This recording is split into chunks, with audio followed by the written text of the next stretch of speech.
क्या आप भी उन लोगों में से हैं जिन्होंने 2024 में अपनी स्टॉक मार्केट इन्वेस्टमेंट जर्नी को स्टार्ट किया था और अभी की करेक्शन या बेयर रन देख के आपकी कांपे टाक रही है? तो ये वीडियो आपके लिए है। अस्सलाम वालेकुम दोस्तों, मेरा नाम है फैजान फिरोज और आप लोग देख रहे हैं मेरा चैनल फाइनेंस विद फैजान। अगर हम स्टॉक मार्केट्स की बात करें तो गुजरा हुआ साल 2024 स्टॉक मार्केट के लिए काफ़ी अच्छा साल था। अगर हम एशियन स्टॉक एक्सचेंजेस को डिस्कस करें जैसे पाकिस्तान या फिर इंडिया, इनकी ओवरऑल स्टॉक एक्सचेंजेस ने काफ़ी ग्रोथ हासिल करी। लेकिन पिछले कुछ महीने के अंदर हमें एक सॉर्ट ऑफ करेक्शन या फिर एक बेयर रन देखने को मिला, जिसकी वजह से जो नया इन्वेस्टर था वो काफ़ी ज़्यादा डरा हुआ महसूस होता है। अब यहाँ पर ये भी समझने की बात है कि एक नए इन्वेस्टर को स्टॉक मार्केट ज़्यादातर एक कैसीनो की तरह फील होता है या फिर एक ऐसा बेट की तरह फील होता है जिसमें उन्होंने कुछ अमाउंट लगाई और रातों रात वो अमाउंट जो है वो डबल हो जाती है, ट्रिपल हो जाती है या बिल्कुल वो बस्ट हो जाती है। लेकिन स्टॉक मार्केट की इन्वेस्टमेंट ऐसी नहीं होती। तो अगर आपकी स्टॉक मार्केट में रिसर्च नहीं है तो एज एन अर्ली इन्वेस्टर आप काफ़ी ज़्यादा गलतियां कर सकते हैं। तो ये वीडियो आपको उन गलतियों से बचाने के लिए है और इस वीडियो के अंदर हम उन तमाम हैबिट्स को डिस्कस करेंगे जिसकी वजह से एक अर्ली इन्वेस्टर काफ़ी ज़्यादा नुकसान उठाता है। तो अगर सबसे कॉमन या सबसे पहली गलती जो एक नया इन्वेस्टर करता है वो ये कि उसने कोई रिसर्च किए बगैर अपना कोई आइटम या स्टॉक परचेज किया। देखिए, अगर आप कोई स्टॉक परचेज कर रहे हैं तो आपको ये बात पता होना ज़रूरी है कि आप वो आइटम क्यों परचेज कर रहे हैं, किस लेवल पे परचेज कर रहे हैं, आपका सेलिंग टारगेट क्या होना चाहिए और आप ये आइटम जो परचेज कर रहे हैं उस कंपनी के फंडामेंटल क्या है। अच्छा, ये सब बेसिक नॉलेज होती है और इसको हासिल करना, इसको पता करना कोई बहुत बड़ा मुश्किल काम नहीं होता और काफ़ी ज़्यादा गूगल के ऊपर आपको इसके बारे में इंफॉर्मेशन मिल जाती है। बट होता क्या है हमारे यहाँ पे, हम किसी व्हाट्सएप ग्रुप का पार्ट होते हैं या अर्ली इन्वेस्टर की अगर हम बात करें तो वो कुछ इस तरीके के स्टॉक व्हाट्सएप ग्रुप्स के अंदर ऐड हो जाता है या फेसबुक ग्रुप्स के अंदर ऐड हो जाते हैं या टेलीग्राम ग्रुप्स के अंदर ऐड हो जाते हैं और वहाँ पे सिग्नल्स का वेट करते हैं। अब जैसे कोई सिग्नल आता है वो बिना अपनी कोई रिस्क प्लानिंग किए हुए या रिस्क मैनेजमेंट किए हुए या बिना कोई अपनी रिसर्च किए हुए उस स्टॉक को परचेज करना स्टार्ट कर देते हैं और कभी कभी वो स्टॉक ऊपर चला जाता है और मोस्ट ऑफ द टाइम वो स्टॉक जो है वो नीचे चला जाता है क्योंकि आपको नो हाउ ही नहीं कि वो स्टॉक कब परचेज करना चाहिए था और किस पॉइंट पे आके उसको सेल करना चाहिए था। तो अगर आप स्टॉक मार्केट के अंदर इन्वेस्टमेंट कर रहे हैं तो इट्स वेरी इंपॉर्टेंट कि आप जिस स्टॉक को भी परचेज कर रहे हो उसकी बेसिक फंडामेंटल नॉलेज आपके पास होनी चाहिए। इसके बाद एक नए इन्वेस्टर के लिए सबसे ज्यादा अपने इमोशन को काबू रखने की जरूरत होती है। आपने एक स्टॉक परचेज किया है, लेट्स से आपने कोई बेसिक इन्फॉर्मेशन हासिल करने के बाद उस स्टॉक को परचेज किया है और आपको पता है कि अगले महीने, 2 महीने, 3 महीने, व्हाटएवर टाइम फ्रेम जिसके लिहाज से भी आपने उसको परचेज किया था, वो फंडामेंटल उस वक्त हिट नहीं हुआ। तो आपने ये नहीं करना कि आपने इम्पल्सिव डिसीजन मेकिंग करनी है। थोड़ा-सा शेयर बढ़ा तो आपने बेच दिया कि अब मैं इसको नीचे परचेज़ कर लूँगा, या थोड़ा-सा शेयर नीचे गया तो आपने इसको सेल कर दिया, यार इसको मैं मज़ीद नीचे परचेज़ कर लूँगा। ऐसा फंडामेंटली नहीं होता। एक स्टॉक आपको कुछ टाइम तक के लिए होल्ड करना ज़रूरी है, तब जाके आप उसकी ट्रू पोटेंशियल को हासिल कर सकते हैं। इसके बाद इन व्हाट्सएप ग्रुप्स की अगर हम बात करें तो ये आपको किस तरीके से अपनी तरफ अट्रैक्ट करने की कोशिश करते हैं। वो कोई स्क्रीनशॉट लगा देंगे जिसमें वो बताएँगे कि हमने ये आइटम रिकमेंड किया था और देखें ये कितना बढ़ गया, 4%, 5%, 10% बढ़ गया था और हमारा जो व्हाट्सएप ग्रुप है, पेड ग्रुप है, आप जॉइन करें। अच्छा, बहैसियत एक न्यू इन्वेस्टर हमें ये फील भी होता है कि यार ये तो आइटम बहुत अच्छा बढ़ गया और इस तरीके से हम इन हॉट आइटम्स को चेज़ करना स्टार्ट कर देते हैं। इसी के साथ-साथ कभी-कभी जो आप अपना ट्रेडिंग पोर्टल खोल के देखते हैं और आप देखते हैं कि यार एक आइटम बढ़ा हुआ है और अगले दिन वो आइटम फिर से बढ़ा हुआ है। आपको नहीं पता कि वो आइटम क्यों बढ़ रहा है या आपको इसके बारे में रिसर्च नहीं है, but you are chasing hot items और इस चक्कर में आप कुछ ऐसी परचेजेस कर लेते हैं जो अपने प्राइम को जा चुकी हैं या अपने पीक से नीचे आ चुकी हैं और वहाँ पर भी आपको एक लॉस उठाना पड़ता है। अच्छा, स्टॉक मार्केट की इन्वेस्टमेंट में एक सबसे इम्पोर्टेंट जो आपने डिसीजन मेकिंग करनी है, वो स्टॉक के हवाले से नहीं करनी है। स्टॉक कब परचेज करना है वो भी डिसीजन आपको नहीं लेना। सबसे इम्पोर्टेंट डिसीजन जो आपने लेना है वो ये है कि आपकी रिस्क एपेटाइट क्या है। देखिए, मैथ्स में एक कॉन्सेप्ट होता है जिसको हम कहते हैं डायरेक्टली प्रोपोर्शनल। दो कंपोनेंट्स हैं, उनके दरमियान का जो रिलेशन है जिसको हम डायरेक्टली प्रोपोर्शनल कहते हैं, उसका मतलब ये होता है कि एक वैल्यू बढ़ेगी तो उसके साथ जो जुड़ी हुई दूसरी वैल्यू है वो भी बढ़ेगी। इसको हम कहते हैं डिपेंडेंट फंक्शन और एक को कहते हैं इंडिपेंडेंट फंक्शन। तो अगर हम स्टॉक मार्केट की इन्वेस्टमेंट की बात करें या कोई भी इन्वेस्टमेंट इन जनरल को हम डिस्कस करें, जैसे हमने अपने पिछले वीडियोस में भी डिस्कस किया है, वहाँ पर दो टर्म्स को हमें बिल्कुल समझ के चलना है।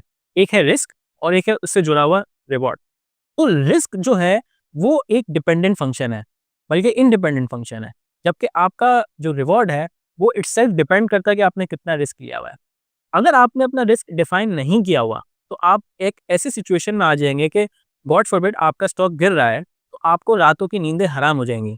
आपको नाइटमेयर्स आना स्टार्ट हो जाएँगे और आप एक फिर से इम्पल्सिव डिसीजन की तरफ टिल्ट कर जाएँगे। तो आपने अपने रिस्क को डिफाइन करना है और इसके बाद ही कोई ना कोई परचेज़ करनी है।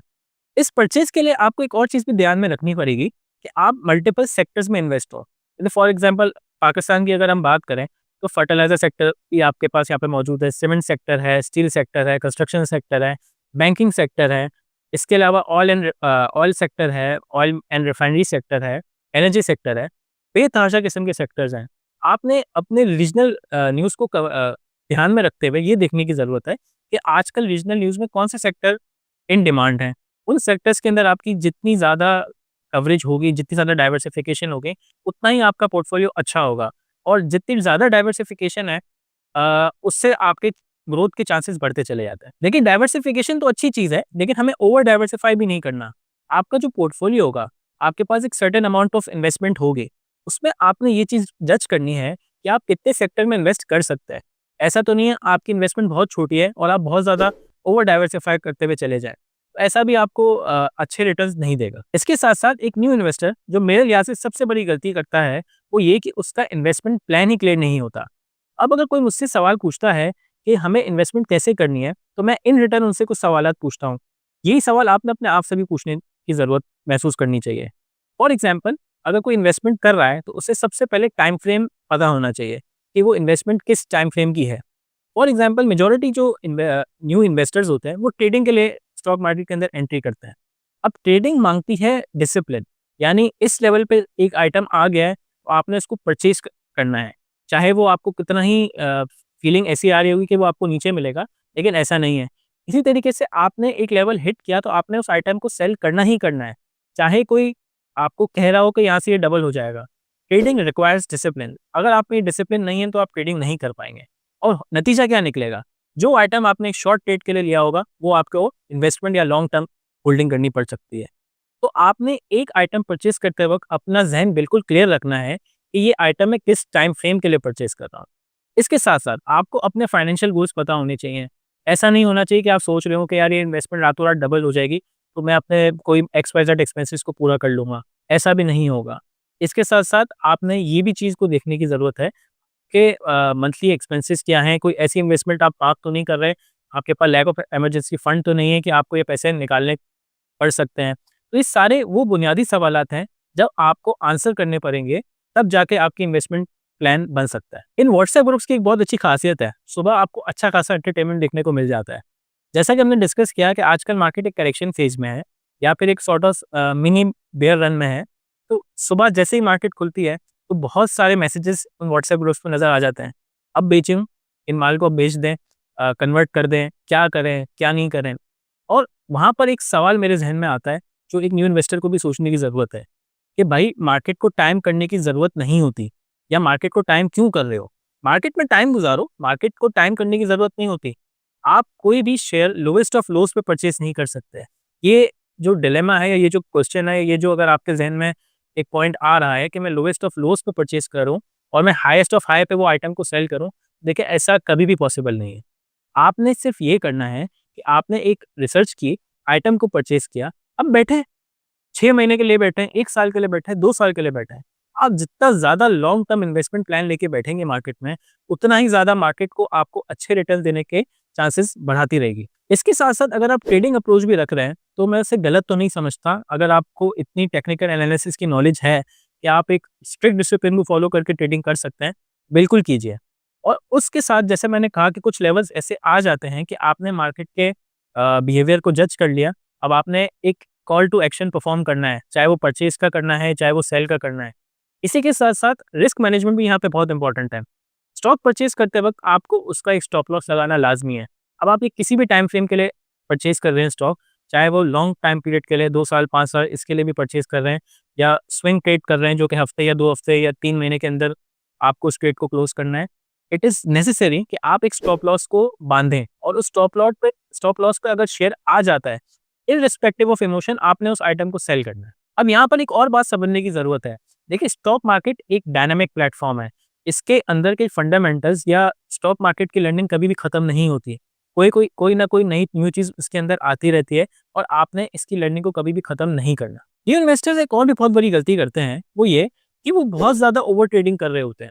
मतलब आज परचेज़ किया, आज ही सेल कर दिया, फिर आज परचेज़ कर लिया, फिर आज दोबारा सेल कर दिया। तो देखिए ओवर ट्रेडिंग में आपका पैसा नहीं बन सकता। आपके अलावा सबका पैसा बनेगा लेकिन आपका पैसा नहीं बनेगा। आपके ब्रोकर का पैसा बनेगा, उसके ब्रोकरेज हाउस का पैसा बन रहा होगा, उनसे जुड़े हुए जितने भी डिपार्टमेंट्स होते हैं, इनका पैसा बन रहा होगा। बीइंग एन इन्वेस्टर, आपको ये बात समझने की ज़रूरत है कि over trading is not the solution. आपने ट्रेडिंग तभी करनी है जब आपका कोई फंडामेंटल या टेक्निकल एनालिसिस हिट होता है। अब वो परचेज़ का हिट हो रहा है या वो सेल का हिट हो रहा है, उस टाइम पे बगैर किसी इमोशन के आपने उस ट्रेड को एग्ज़ीक्यूट करना है। वन्स अगेन मैं इस पॉइंट को बहुत ज़्यादा एम्फसाइज़ कर रहा हूँ कि स्टॉक मार्केट में अनरियलिस्टिक एक्सपेक्टेशन लेके नहीं आएँ। रातों-रात यहाँ पे पैसे नहीं बनने। स्टॉक मार्केट का नाम है कंपाउंडिंग इफ़ेक्ट, अगर आपको ये बात समझ आती है तो। और कंपाउंडिंग इफ़ेक्ट क्या है? कंपाउंडिंग इफ़ेक्ट बेसिकली ये होता है कि आपने एक टाइम फ्रेम के लिए इन्वेस्टमेंट की, ज़ाहिर है उसमें अगर कुछ मुनाफ़ा हुआ, लेट्स से मुनाफ़ा हुआ, अगले साल आपकी इन्वेस्टमेंट होगी तो आपको मुनाफ़ा मिलेगा ही और जो पिछले साल मुनाफ़ा हुआ था, उसके ऊपर भी मुनाफ़ा मिलेगा। इस कंपाउंडिंग इफ़ेक्ट की वजह से लॉन्ग टर्म अगर हम बात करें, तो आपकी इन्वेस्टमेंट जो है वो मल्टीप्लाई हो जाती है। बहुत केसेज़ में आपने देखा होगा कि आपकी इन्वेस्टमेंट डबल, ट्रिपल, 4 गुना इससे ज़्यादा भी हो जाती है, अगर आपने सही शेयर परचेज़ किया हो और सही टाइम के लिए आप मार्केट के अंदर एंटर हुए हुए हो। तो अनरियलिस्टिक एक्सपेक्टेशन लेके ना आएँ और कोई ना कोई रिसर्च करके आएँ, तो स्टॉक मार्केट आपको अच्छा खासा पैसा कमा के दे सकती है। हम यह इसी साल की अगर हम बात करें, तो कुछ ऐसे शेयर्स भी थे, जिनको मैंने 8 या 9 महीने के लिए रखा, लेकिन उनमें कोई ग्रोथ नहीं आई और थोड़े ही टाइम के बाद ये शेयर्स जो हैं 50 या 5 टाइम्स अंदर जो है वो ग्रोथ दे रहे थे। अब ऐसा क्यों हो रहा है, क्या हो रहा है, ये एक डिफरेंट वीडियो के लिए टॉपिक हो सकता है, बट आपने मार्केट के अंदर टाइम स्पेंड करना है। तो इस वीडियो में मैंने डिस्कस किया कि कैसे न्यू इन्वेस्टर्स कॉमन मिस्टेक्स करते हैं और इन कॉमन मिस्टेक्स को हम किस तरीके से रेक्टिफाई कर सकते हैं। अगर आपको ये वीडियो पसंद आई, तो इस वीडियो को ज़रूर लाइक करें और अगर आपको किसी वजह से वीडियो पसंद नहीं आई, तो आप डिसलाइक कर सकते हैं। इसके साथ-साथ हमारे चैनल को भी सब्सक्राइब करें और अगर आपको कोई इस टाइप का कंटेंट देखना है, जो अब तक हमने कवर नहीं किया, तो हमें कमेंट सेक्शन में ज़रूर बताएँ, हम उसके ऊपर भी वीडियो ज़रूर बनाएँगे। अल्लाह हाफ़िज़।